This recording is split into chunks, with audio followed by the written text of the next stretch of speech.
தொடர்ந்து பேசிக்கொண்டுதான் இருக்கிறோமே ஒழிய எதற்கும் இதுவரைக்கும் நிரந்தரமாக தீர்வு ஏற்பட்டதாக ஒரு வரலாறு இல்லை என்பதை நிச்சயமாக இந்த நேரத்தில் நான் பதிய வைக்க விரும்புகிறேன்.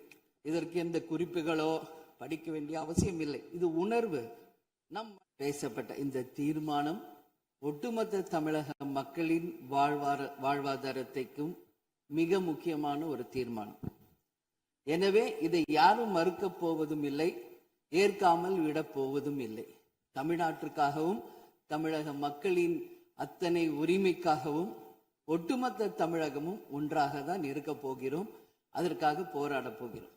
ஆனால் நாம் சற்று இதை பற்றி யோசித்தால், சுதந்திரம் வாங்கின காலத்திலிருந்து இன்றைக்கு வரைக்கும் காவேரி பிரச்சனையும் முல்லை பெரியாறு பிரச்சனையும் தமிழக மீனவர்கள் பிரச்சனையும் தொடர்ந்து பேசிக்கொண்டுதான் இருக்கிறோமே ஒழிய எதற்கும் இதுவரைக்கும் நிரந்தரமாக தீர்வு ஏற்பட்டதாக ஒரு வரலாறு இல்லை என்பதை நிச்சயமாக இந்த நேரத்தில் நான் பதிய வைக்க விரும்புகிறேன்.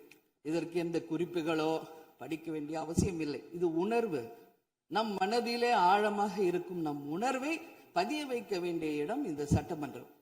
இந்த சட்டமன்றமே தமிழக மக்களுக்கானது. தமிழக மக்களின் வரி பணத்தில் நடத்தப்படுவதுதான் இந்த சட்டமன்ற இந்த கூட்டங்கள் எல்லாம்.